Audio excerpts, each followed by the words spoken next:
우리 지난주에 다윗이 이제 밧세바, 지난주에 밧세바 그 가늠한 사건 우리가 살펴보았습니다. 그리고 또 지난주에 그 밧세바 사건 때문에 선지자 나단을 통해서 바로 It's you, 당신이다라는 것, 그것을 고발해 주시는 내용을 지난주에 우리가 보게 되었죠.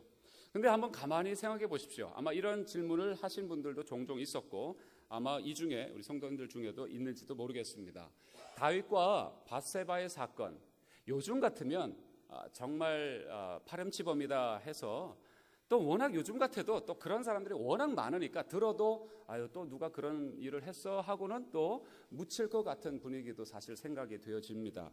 더군다나 이 다윗이 또 밧세바가 살던 이 당대에 밧세바는 신분이 무엇입니까? 제왕입니다. 그래도 왕입니다. 한 나라의 왕입니다.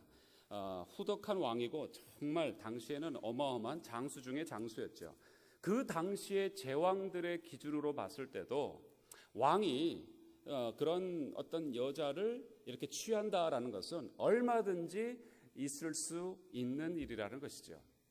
물론 여자분들은 아마 반대할 것입니다. 그러니 있을 수 있는 일이라고 생각하면 안 된다 하실지 모르겠지만 그 당대의 문화로 봤을 때 또 이 왕의 신분으로 봤을 때 그 왕이 한번 요즘 젊은 사람들 말로 찜을 하게 되면 그것은 그날로 그 왕의 것이에요.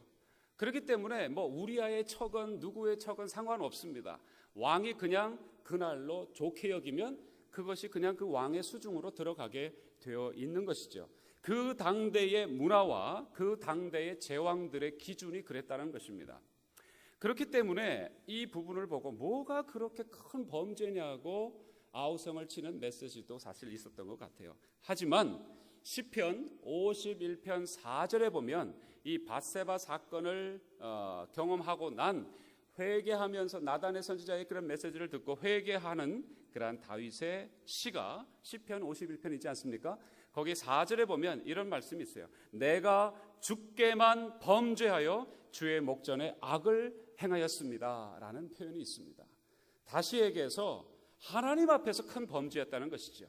사람들은 뭐라고 볼지언정 이 다윗이 생각할 때는 하나님 앞에 내가 하나님께는 분명히 죄를 졌습니다라고 고백하는 그 놀라운 통찰력 있는 그런 메시지를 고백하는 회개하는 모습을 보게 됩니다. 그렇습니다.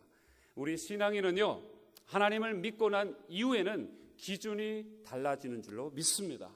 세상 사람들은 아유 그게 아니지 않느냐 뭐 그럴 수 있지 않느냐 어떤 기준으로 들이댄다고 할지라도 하나님의 사람들은 신앙을 갖는 순간부터 세상의 기준과는 다른 기준을 갖고 있는 사람들이 신앙인인 줄로 믿습니다. 세상에서는 그래서 다 그럴 수 있다라고 얘기한다 할지라도 하나님 앞에서 아닌 것은 아니다라고 얘기하는 것이 신앙인이에요. 그리고 또한 세상에서는 다 그 사람 안 된다라고 얘기한다 할지라도 사람들이 얘기할 때는 그 사람은 이제 끝났다라고 얘기할지라도 하나님이 회복하시면 회복되는 것이 신앙인인 줄로 믿습니다. 이것이 우리의 메시지예요. 우리가 들고 있는 메시지입니다. 여러분 그 당시의 왕들의 기준으로 봤을 때는 얼마든지 있을 법한 일이고 또 넘어갈 수 있는 그냥 넘겨줄 수 있는 그런 일이었습니다만은 그러나 여호와 앞에서는 악했던 것처럼 그러나 이제 그가 회개했을 때에 사람들은 그 사람에 대한 범죄의 이미지를 지우고 있지 못하지만 그러나 하나님은 단번에 용서하시고 회복하시는 모습을 오늘 보게 되는 것입니다. 여러분 죄가 아무리 더럽고 추악하고 고통스럽고 아픈 것이라 할지라도 하나님의 용서는 그 모든 것을 뛰어넘는 줄로 믿습니다. 이게 복음이에요. 이게 메시지입니다. 만약에 우리가 들고 있는 그 아픔이 하나님도 어찌할 수 없다고 한다면 우리가 이 자리에 나와 있는 이유가 뭐가 있겠습니까? 우리가 분명히 다양하고 폭넓게 우리의 삶을 파먹어 들어가면서 우리를 다 산지사방으로 갈라놓는 그래서 마치 암이 퍼지듯이 우리 내면에 전신전이가 되어 있다 할지라도 하나님의 치유의 능력은 단방에 해결하실 수 있는 줄로 믿습니다.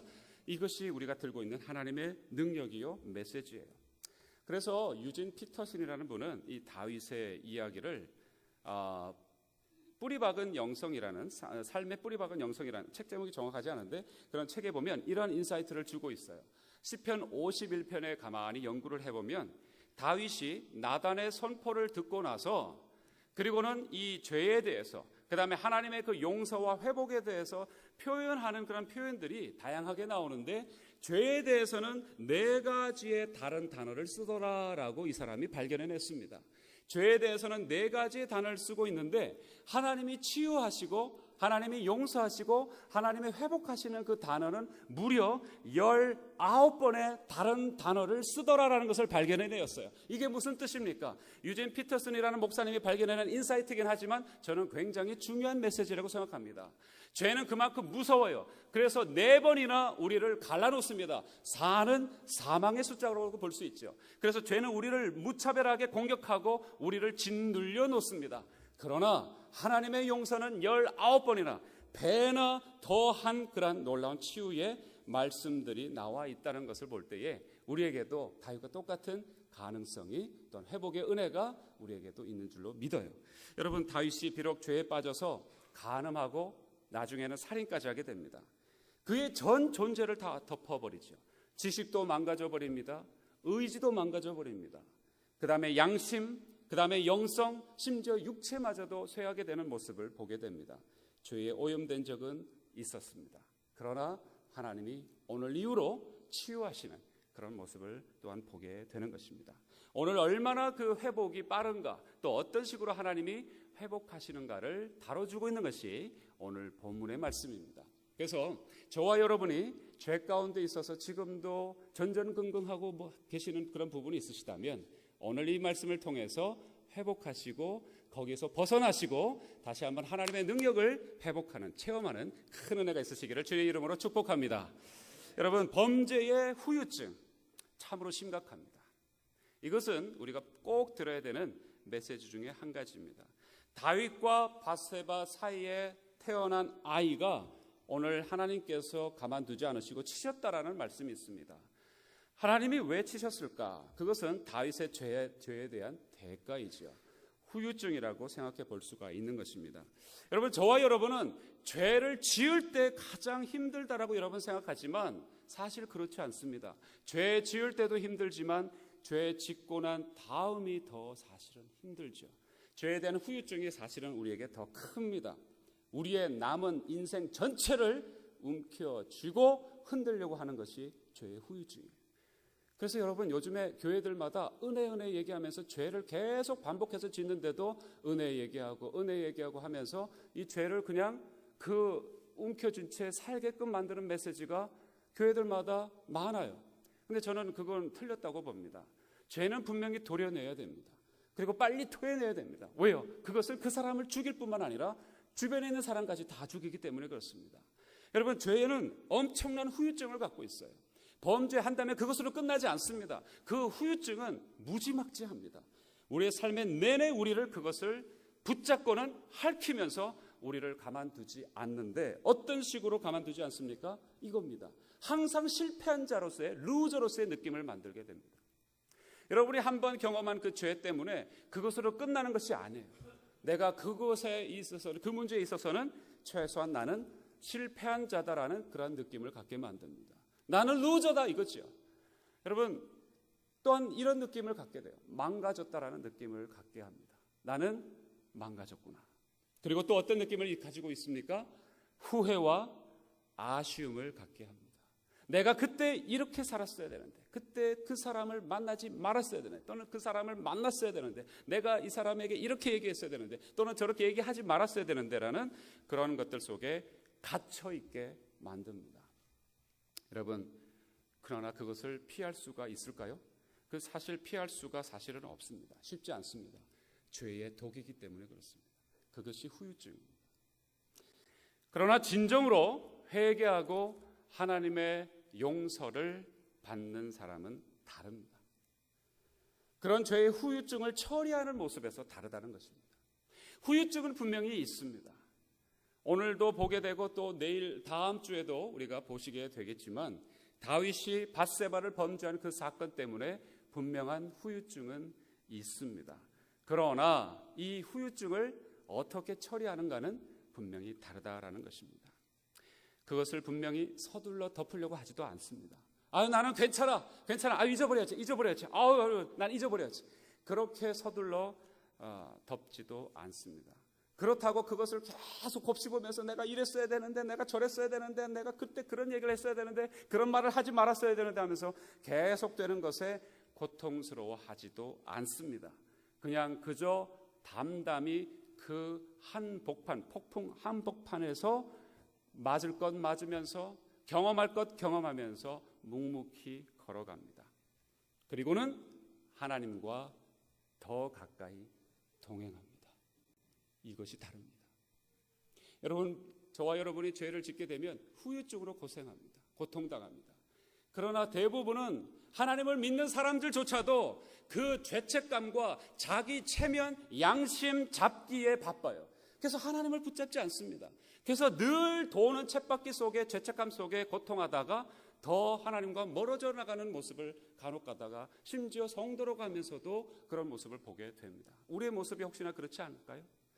그러나 오늘 다윗의 모습을 보십시오. 담담하게 그 한복판을 걸어갑니다. 아우, 나는 괜찮다. 아이가 죽어도 괜찮다. 그러하지 않습니다. 극심한 고통 가운데 들어갑니다. 그럼에도 불구하고 한복판에서 그 자리에서 받을 것은 받고 겪을 것은 겪지만 오히려 하나님의 음성을 듣는 자리로 가게 됩니다. 이것이 믿는 자의 특징이요 다른 점임을 저는 확실히 믿습니다. 저와 여러분에게 이런 은혜가 오늘 분명히 보여지고 들려지고 깨닫는 은혜가 있으시기를 축복합니다. 여러분, 삶 전체가 죄악에서 이제 벗어나기 시작하는 거예요. 죄의 후유증은 우리가 어찌할 수 없습니다. 그러나 우리가 이것을 그대로 두면 그 후유증이라는 토네이도 속에, 태풍 속에 몰려서 어디론가 우리는 훅 날아가 버릴 존재가 됩니다. 그러나 하나님의 은혜를 오늘 이 다윗의 모습을 통해서 보십시오. 우리아의 오늘 15절 한번 잠깐 다시 한번 가서 보시길 바랍니다. 12장 15절 말씀 제가 다시 한번 읽어드릴게요. 나단이 자기 집으로 돌아가니라. 우리아의 처가 다윗에게 낳은 아이를 여호와께서 치심에 심히 앓는지라 라고 얘기합니다. 나단이 자기 집으로 돌아가고 나서 그 다음에 어떤 일이 벌어졌다고요? 우리아의 처가 다윗에게서 낳은 아들이라고 성경은 표현하고 있습니다. 여러분, 이 말이 다윗에게 어떻게 들렸을까요?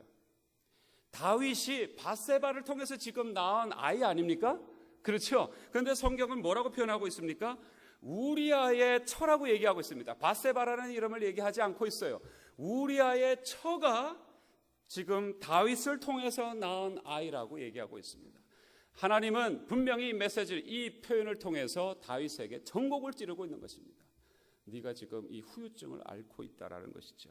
죄의 후유증을 보여주고 있는 것입니다. 그리고 아이가 심히 아픕니다. 그리고 그것이 하나님이 그를 그렇게 치신 것이라고 메시지를 들었습니다.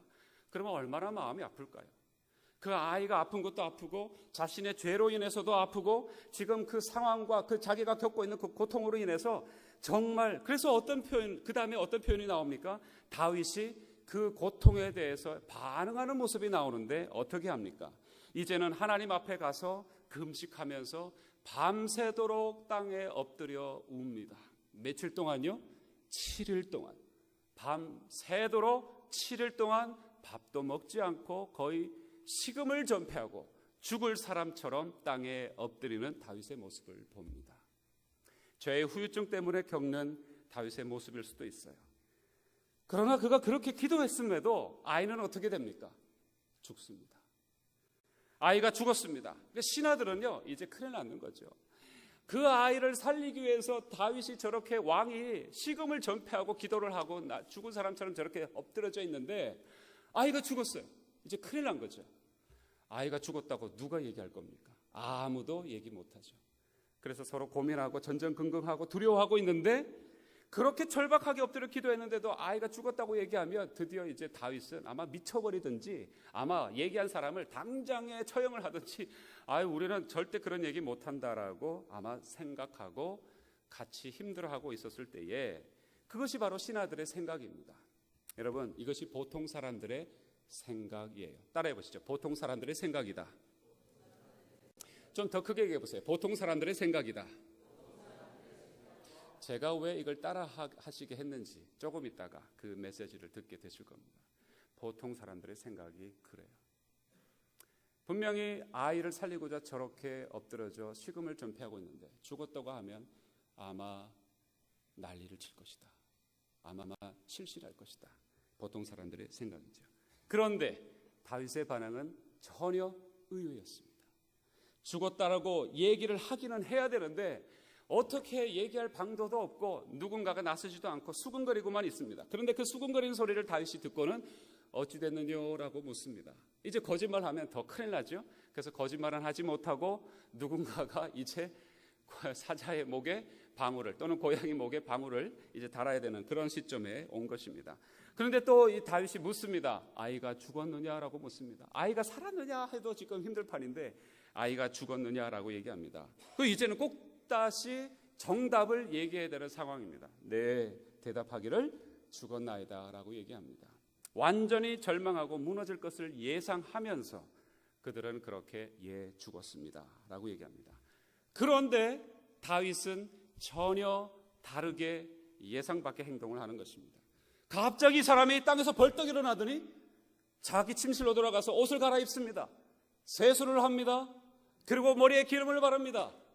그리고는 다시 왕궁으로 돌아가서 진수성찬을 차리라고 하고는 마구 개걸스럽게 먹고 심지어는 예배당에 가서 예배를 드리고 하나님께 경배하며 그렇게 놀랍게 다시 사람이 완전히 180도 바뀌는 모습을 다윗은 의외의 행동을 그들에게 보여줍니다. 그 이유를 신복들이 아니 도대체 저 사람이 어떻게 된 거야? 미쳐버린 거 아니야? 혹시 너무 그 충격을 받아서 지금 미친 거 아니야? 라고 의외로 행동하는 다윗의 모습에 질문을 하자 다윗이 이렇게 대답합니다. 22절 23절 한 번 더 읽을까요? 우리가 아까 전에 읽으셨지만 우리 한 번 더 읽어보겠습니다. 22절 23절 시작. 가로되 아이가 살았을 때에 내가 금식하고 운 것은 혹시 여호와께서 나를 불쌍히 여기사 아이를 살려주실런지 누가 알까 생각함이오니와 시방은 죽었으니 어찌 금식하랴. 내가 다시 돌아오게 할 수 있느냐. 나는 저에게로 가려니와 저는 내게로 돌아오지 아니하리라. 여러분, 이 말이 또 다시 신복들 주변에 있는 사람들을 놀라게 만드는 다윗의 얘기였어요. 이게 뭡니까? 그래요, 바로 하나님 때문에 바로 하나님 때문에 나타난 의외성이라는 것입니다. 보통 사람들이 뻔하게 행동하는 그런 모습이 아니라 하나님의 사람이기 때문에 하나님 때문에 전혀 다르게 행동하는 이 모습, 의외성, 이것이 바로 다윗이 가지고 있는 오늘 이 모습이고 저와 여러분이 오늘 꼭 들어야 되고 우리 또한 분명히 회복하고 다시 한번 붙잡아야 되는 바로 그것이 바로 이 모습입니다. 아이가 태어나고 아팠을 때 얼마나 마음이 아팠을까요? 그 다음에 그 모든 것이 자기 때문이라고 또 들었을 때는 얼마나 마음이 찢어졌을까요? 죄책감 때문에도 무너지고 얼마나 마음이 그 고통과 수치스러웠으면 땅에 엎드려서 그냥 나는 죽은 사람인 것처럼 그렇게 엎드려져 있었을까요? 밧세바와 아이에 대한 괴로운 마음도 있었을 것입니다. 자신의 죄에 대한 그런 더러운 욕망에 빠져서 범죄했던 그 순간순간들이 파노라마처럼 다 스쳐 지나갔을 것입니다. 정말 괴롭고 힘들었을 것입니다. 그런데 그래서 땅에 엎드린 것이죠. 먹기도 거부하고요. 그렇지만 다윗은 그럴 때에 자기 학대 속에 빠지지 않았고 하나님께 엎드려져 있었습니다. 자기 학대로 이렇게 하지 않았고 하나님께 기도하는 것이었기에 그 엎드러져 있는 동안에 하나님의 역사가 일어난 줄로 믿습니다. 여러분, 이거예요. 별거 아닌 것 같지만 우리는 늘 도식처럼 생각하는 모습인 것 같지만 다윗이 어떻게 그렇게 180도로 바뀔 수가 있었을까? 자기 학대로 엎드러져 있는 것이 아니라 분명히 고통스러워서 그 죄의 결과로 인해서 엎드러져 있기는 분명한 사실이지만 그러나 하나님 앞에 엎드러져 있었기에 하나님이 그 순간 그에게 역사하고 계셨다는 사실입니다. 정리할 수 있게 하셨고 무엇보다도 더 이상 이런 죄의 혼돈 속에 이런 죄의 흔적 속에 잡혀있을 수 없다라는 그런 메시지를 하나님이 그에게 엎드려 있는 동안에 주신 줄로 믿습니다. 그래서 그가 일어났습니다. 다시 씻을 수 있었습니다. 하나님께 가서 경배 드릴 수 있었습니다. 그리고 엎드렸던 동안에 깨달은 대로 지금 내가 할 일은 그냥 무작정 이렇게 괴로워할 것이 아니라 오히려 하나님 앞에 예배해야 하는 것이라고 그에게 하나님이 메시지를 주신 줄로 믿습니다. 그래서 다시 일상으로 돌아오게 된 것이에요. 여러분, 그의 내면에 일어났던 그런 역사를 모르는 사람들은 그냥 다윗이 그렇게 행동한 것을 가지고 도대체 저 사람 무슨 생각에서 저렇게 했을까 전혀 이해할 수 없습니다. 그러나 다윗은 엎드려져 있었을 때에 하나님이 그에게 만져주신 그 메시지가, 듣게 해주신 메시지가, 터치해 주신 메시지가 있었기에 그는 그렇게 의외적인 의례적인 모습을 보여줄 수 있었던 것입니다. 여러분, 이 생각을 한번 해보게 됩니다. 그가 범죄했을 때는 너무나도 뻔합니다. 아무리 왕이라고 해도 남자가 여자의 벗은 몸을 보고 욕정이 올라왔던 것은 뻔한 사실이죠. 그렇죠? 그리고 신하들을 시켜서 그 여인을 데려오게 만든 것도 그리고 다윗이었는데, 그렇게 심부름을 하러 가던 그런 사신들은 어떤 생각을 했을까요? 역시 다윗도 별 볼 일 없구만. 왜요? 뻔한 행동을 하니까요. 다윗의 행동은 너무나도 잘 예측할 수 있었기 때문에, 뻔했기 때문에 그의 모습은 전혀 다를 것이 없는 모습이었습니다. 하지만 그가 하는 행동은 전혀 의외였습니다. 그 자기 스스로뿐만 아니라 주변에 있는 모든 사람들의 예측을 벗어난 것이었습니다. 여러분, 아마 설교 노트에 그렇게 적혀 있죠? 한번 같이 한번 거기다가 다시 한번 줄을 치시거나 적어 보실 수 있기를 바랍니다. 의외성을 보여주시는 거예요. 하나님 때문에 일어나는 의외성. 여러분, 이것이 저는 신앙인들이 가져야 하는 모습이라고 저는 분명히 믿습니다. 이것이야말로 진짜 우리가 세상 사람들을 향해서 가져야 되는 임팩트 있는 모습이 이것이에요. 의외적인 모습인 것입니다. 하나 예를 좀 드려볼게요. 제일 재미없는 것이 뭡니까, 여러분? 여러분, 이 세상에서 살다가 제일 재미없는 게 뭡니까? 요즘은 누가 그러시던데 한국 드라마가 제일 재미없다 그랬습니다. 왜 한국 드라마가 제일 재미없습니까? 요즘은 또 막장 드라마 때문에 제일 재미없다고 뭐 그렇게 얘기하시기도 하는데, 요즘 한국 영화는 재미있는 것 같아요. 그렇죠? 근데 예전에 80년대, 70년대, 80년대의 영화들, 7080이라고 보통 표현들 하죠. 그 7080년의 영화들 여러분 재미있게 보셨습니까? 물론 우리 어르신들은 그 영화도 보기가 쉽지 않으셨기 때문에 재밌게 보신 줄로 알지만, 우리 젊은 사람들에게 만약에 그런 영화를 보여주면 아유 재미없어, 지금 봐도 아마 재미없을 것입니다. 왜 재미가 없죠? 뻔하니까요. 예, 한번 따라해 보시죠. 뻔하니까. 예, 뻔하다. 예, 너무너무 뻔하니까 재미없는 것입니다. 제일 재미없는 것은 뻔한 것이에요. 예. 한국 영화 또는 삼류 영화, 연기도 뻔하고 스토리도 뻔합니다. 심지어 감독의 연출마저도 참 뻔합니다. 그래서 재미가 없어요. 예를 들면 남자 두 사람이 나오고 여자 한 명이 나오면 뭐라고요? 삼각관계. 뻔합니다. 재미없어요. 딱 주인공이 출연할 때부터 이 내용은 어떻게 진행되겠구나 다 압니다. 안 봐도 끝. 그죠?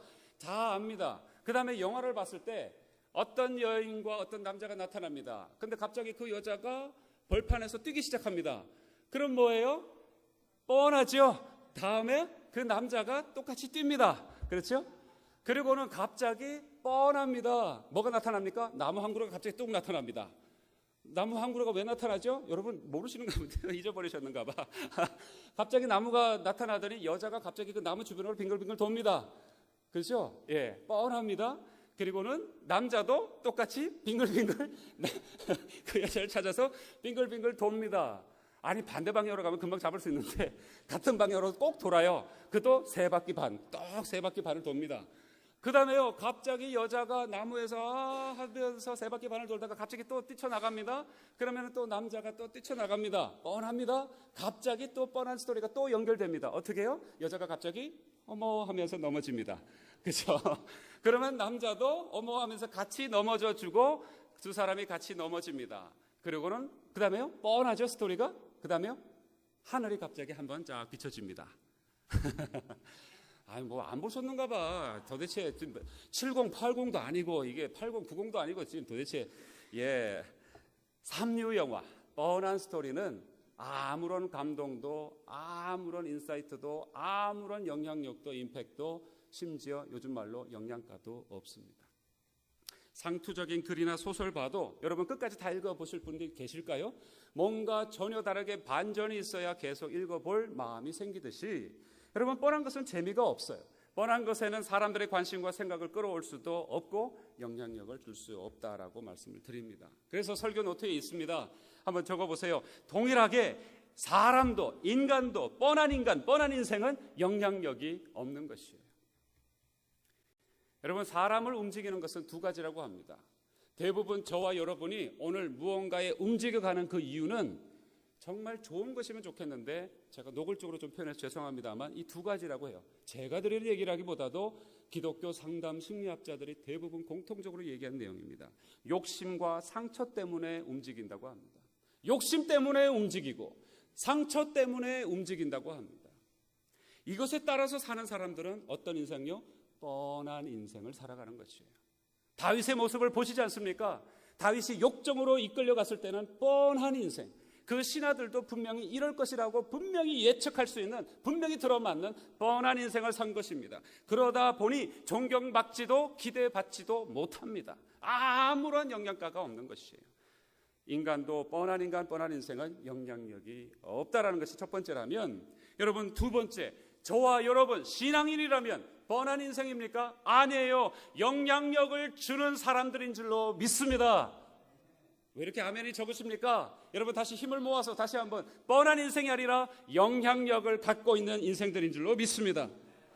제가 분명히 선포합니다. 여러분 잘 들으십시오. 마음에 좀 아프시더라도 분명히 하나님이 저와 여러분에게 주시는 메시지니까 분명히 들으시고 뽑을 건 뽑으시고 들을 건 들으십시오. 신앙이라는 사람이 주변에 있는 사람과 교제하면서 주변에 있는 사람들에게 아무런 영향을 주지 못한다면 그 사람은 신앙인이 아닐 것입니다. 신앙인이 있는 그 주변에는 어떤 사람이든지 분명히 변화와 역사가 일어나는 줄로 저는 믿습니다. 왜요? 하나님이 그렇게 우리를 만드시고 지금도 역사하고 계시기 때문에. 의외의 반응을 보이는 게 신앙인들이에요. 뻔한 스토리, 뻔하게 행동할 그런 모습으로 나가는 것은 그것은 신앙인의 모습이 아닌 것입니다. 여러분 우리가 이 자리에 나와 있다고 신앙인이 되는 것이 아니라 하나님을 만나고 하나님의 은혜 안에서 분명한 복음의 메시지를 가지고 그리고 그 메시지 때문에 주변 사람들에게 그 메시지를 증거하면서 자연스럽게 우리의 삶이든 우리가 말하는 말이든 우리의 눈빛 때문에 그 주변에 있는 사람들이 바뀌게 되는 삶이 신앙인인 줄로 믿습니다. 이것이 우리가 회복되어야 되는 모습이에요. 그러므로 신앙인의 삶은 뻔해서는 안 됩니다. 절대로 저와 여러분이, 제가 여러분을 봤을 때, 우리 성도님들을 봤을 때 집사님이 그 다음 단계는 이렇게 행하시겠구나 라고 하는 제 예측이 맞아 들어가지 않기를 저는 주의 이름으로 축복합니다. 근데 너무 잘 보이시면 이거는 큰일입니다. 오호 통제라 하셔야 됩니다. 뭔가 다른 게 있어야죠. 아니 믿지 않는 사람들이나 믿는 사람들이 똑같다면, 그래서 지금 한국이 쿼바디스라는 영화가 나올 정도로 심지어 목회자들마저도 믿지 않는 사람들보다 더 못한 가치 기준을 가지고 금권주의, 물량주의에 앞서가는 그런 목회자들 교회를 보면서 한국에 있는 그런 많은 심령들이 소리를 지르고 있지 않습니까? 저도 두렵습니다. 사실 저도 사람이니까 어떻게 어떤 모습으로 변질될지 모르기 때문에 여러분들 많이 기도해 주셔야 돼요. 정말 저는 순수하게 살고 싶습니다. 그리고 정말 온전히 올곧게 바르게 서 있기를 소망합니다. 예측 가능한 사람, 뻔한 사람, 자기들이 얼마든지 파악할 수 있는 사람들은 신앙인이 아닙니다. 하나님의 사람들은 정말 똑같이 죄에 걸리고 그래서 고통하고 아프고 신음하고 피를 흘리는 때도 있지만 하나님 앞에 엎드렸을 때에 하나님의 의외의 반응을 보이게끔 그를 치유하시고 회복하시는 줄로 믿습니다. 세상 방식으로 풀려고 하지 마세요. 그럼 똑같습니다. 아무런 영향가가 없습니다. 그러므로 저는 분명히 정의합니다. 설교 노트에도 있을 것입니다. 신앙의 삶이란 의외의 반응을 보이는 의외의 삶이라고 저는 분명히 선포합니다. 적어도 세상 사람들이 봤을 때는 그래요. 여러분 한번 보십시오. 주님이 어떤 인생을 사셨는지요. 주님이 33년을 이 땅에서 사셨습니다. 그 중에서도 30년은 잘 모릅니다. 왜요? 성경에 기록되어 있지 않으니까. 3년만 공생애를 사셨습니다. 그런데 3년만 잠시 드러내시고 잠시 공개적으로 사역하신 것은 3년밖에 되지 않는데 그 시대의 사람들이 공통적으로 예수님을 평가한 평가가 뭔지 아십니까? 도무지 저분을 예측할 수 없다라는 것이 공통적인 평가였습니다. 아니요, 그 시대에 사는 그런 평범한 사람들의 얘기가 아니라 그 당대에 정말 선생이라고 했던 바리새인들, 사두개인들, 제사장들, 서기관들이라는 사람들도 혀를 내두를 정도로 도대체 이러한 말씀의 권세는 어디서 나왔는 거라고 그들의 혀를 내두르게 만드셨습니다. 그의 가르침은 놀라운 전혀 다른 새 교훈이었습니다. 그냥 뉴라는 니언의 새롭다는 뜻이 아니라 카인의 질적으로 전혀 다른 얘기였어요. 심지어 문둥병자가 치유를 받으러 왔습니다. 그럼 다른 사람들은 손사래를 치면서 너 분명히 이런 율법 절차에 따라서 이렇게 해라라고 얘기하지만 하나님은, 우리 주님은 분명히 직접 손을 대시면서 분명히 흔히 생각하는 나도 손을 대면 나도 부정해지지 않느냐라는 그 일반적인 상식을 뛰어넘으면서 의외의 반응을 문둥병자에게 해주신 내용들 수없이 보게 됩니다. 하나만 더 말씀드릴까요? 수없이 많지만 여러분, 메시아가 어떻게 십자가에서 돌아가십니까? 메시아는 왕으로 분명히 군림하셔야죠. 어마어마한 백마를 타시고 수많은 군대를 이끌고 오셔야 되는 분이 메시아인데 메시아가 십자가에 돌아가시는 이 놀라운 의외성까지 예수님은 우리에게 보여주셨지 않습니까? 이것이 우리가 주님이라고 부르는 바로 우리 주님 예수님의 삶이요, 그 삶으로 오늘도 우리를 초대하고 계시는 줄로 믿습니다. 여러분, 그래서요 절제하셔야 됩니다. 인내하셔야 됩니다. 용서와 포기와 희생과 섬김과 담대함과 이런 것들이 우리에게 다시 회복되어야 하는데 우리의 힘으로는 할 수가 없어요. 그저 우리의 고통 가운데 있을 때, 지금도 힘겨운 싸움을 하고 계실 때에 하나님 앞에 엎드리시기만 한다면 하나님이 우리에게는 자생하지 않는, 우리에게 스스로에게는 나올 수 없는 놀라운 회복의 파워, 그 힘을 우리에게 다시 공급하시고 회복하시고, 마치 우리에게 있었던 것처럼 하나님이 봐라 네가 이렇게 회복되었느니라라고 우리를 다시 우뚝 세워주실 줄 믿습니다. 여러분, 이것이 우리가 전혀 다른 오퍼레이팅 시스템으로 살아가고 있다는 것을 보여주는 것이에요. OS라는 말 아시죠? 컴퓨터를 아시는 분들은 아실 겁니다. 윈도우 98로 돌아간다, 윈도우 2000으로 돌아간다, 윈도우 XP로 돌아간다, 그런 얘기 하지 않습니까? 컴퓨터는 어떤 돌아가는 시스템이 있어요. 그 시스템 안에서 돌아가는데 하나님의 사람들은 이 시스템이 다르다는 것을, 왜요? 우리 안에 하나님이 살아계시니 분명히 우리는 세상의 방식과는 다르게 살아가는 그 OS, 오퍼레이팅 시스템이 있다는 것, 우리는 자연스럽게 보여주지 않을 수가 없는 것입니다. 그리고 저는 분명히 이것을 선포합니다. 그것이 신앙이에요. 그것이 신앙이에요. 내가 믿습니다. 내가 그래도 집사입니다. 내가 뭡니다. 또는 내가 헌금을 이만큼 합니다. 내가 한 번도 지금까지 주일 성수 안 빠진 적 없습니다. 그것이 신앙이 아니고요. 물론 신앙으로 드러나는 하나의 파편적인 모습일 수는 있지만, 그러나 그보다 더 중요한 것은 의외의 그런 하나님의 반응을 갖고 있는 사람들. 분명히 이런 행동을 하면 사람들은 전부 다 바보 취급합니다. 자신들의 생각과 다르기 때문에. 세상에는 이런 OS로 살아가고 있는데 저 사람이 저런 식으로 살아가면 살아갈 수 있을까? 처음에는 이해하지 못하고 비난하고 측근의 사람들은 염려해 줄 수 있습니다. 그러나 곧 알게 됩니다.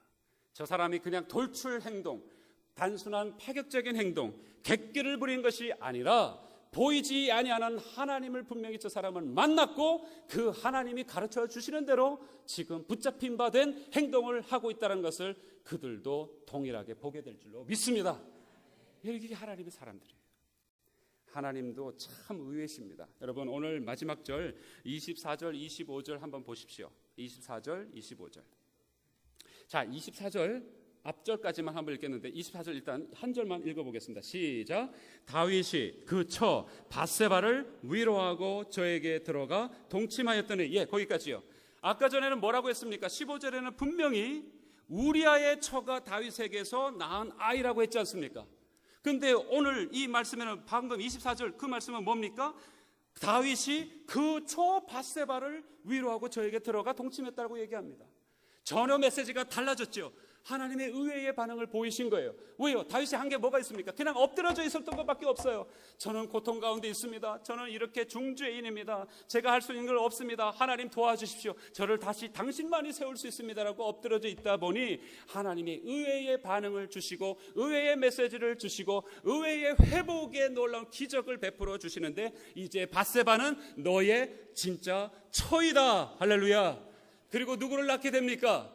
처음의 아이는 죽었습니다. 그러나 두 번째 아이를 임신했는데 그 아이가 누굽니까? 솔로몬이잖아요. 그리고 그냥 솔로몬으로 끝나지 않습니다. 나단 선지자를 한 번 더 보냅니다. 아마 다윗은 경상도 말로 시겁했겠죠. 이게 또 나단이 왜 왔나 싶은데, 나단에게 들은 얘기가 뭡니까? 이 아이의 이름 한 가지 더 지어줄게. 뭐라고 합니까? 성경에요? 여디디야. 여디디야의 뜻이 뭡니까? 여호와께서 사랑하신다. 할렐루야. 이게 하나님의 의외입니다.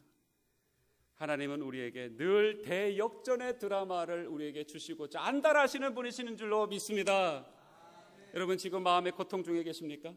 슬퍼하시는 부분이 있어요?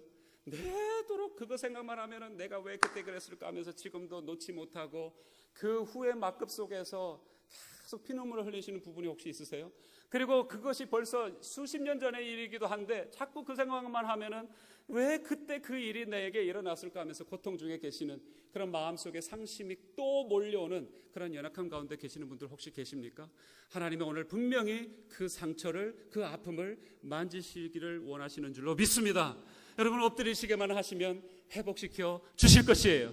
여러분, 엎드리기만 하시면 놀라웠게 나도 상상하지 못했던, 그 어느 누구도 상상하지 못했던 의외성을 우리에게 회복시켜 주실 줄로 믿어요. 여러분, 이것이 하나님의 메시지입니다. 더 이상 죄에 묶여있는 관계가 아니라 축복의 관계로 바꾸어 주시는 것입니다. 사랑하는 성도 여러분, 제가 분명히 선포하고 여러분에게 축복합니다. 뻔한 인생 살지 마시기를 축복합니다. 세상 사람들이 넘어가는 것에 동일하게 넘어가지 마시기를 축복합니다. 당하는 고통에 동일하게 끌려다니지 마십시오. 우리 안에 계신 분의 역사를 보여주십시오. 우리 안에 어떤 분이 계시는지를 보여주십시오. 그래서 의외의 인내를 보여주십시오. 의외의 절제를 보여주십시오. 상상하지도 못하는 의외의 희생을 보여주십시오. 의외의 용서, 의외의 섬김, 상상하지 못했던 꿈을 보여주십시오. 그러나 분명히 기억하세요. 저와 여러분에게 자생하는 것은 아닙니다. 우리가 엎드려 있을 때에 하나님이 꿈꾸게 하시고 하나님이 그 일을 우리로 하여금 하게 하실 것입니다. 당신이 다 하셨는데도 불구하고 네가 참으로 귀하다, 네가 이루었구나라고 오히려 우리가 한 것처럼 칭찬해 주실 것입니다. 하나님이 회복시켜 주실 것이에요. 엎드리기만 하면. 할렐루야. 우리 하나님께 다시 한번 큰 영광의 박수를 드렸으면 좋겠습니다.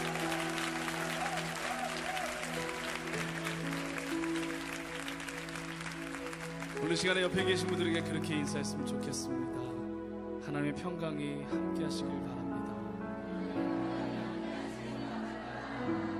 옆에 있는 형제와 자매들을 향하여서 같이 축복하면서 이 찬양을 불렀으면 좋겠습니다.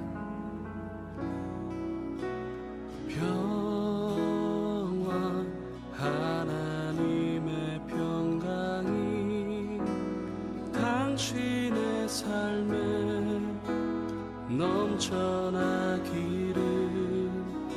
평화, 하나님의 평강이 당신의 삶에 가득하기를 축복합니다. 평화, 하나님의 평강이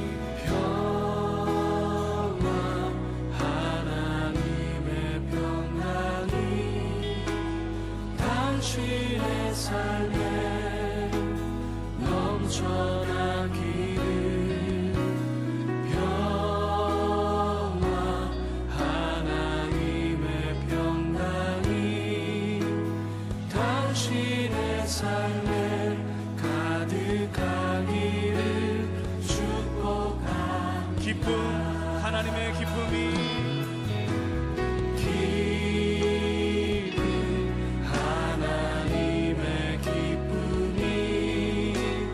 당신의 삶에 넘쳐나기를.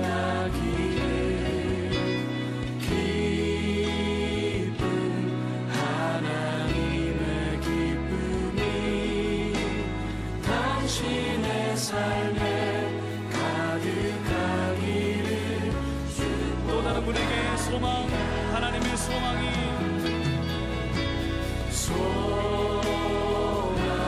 하나님의 소망이 당신의 삶에 넘쳐나기를. 소망, 하나님의 소망이 당신의 삶에 가득하기를. 마지막으로 다시 한번 평화, 하나님의 평강이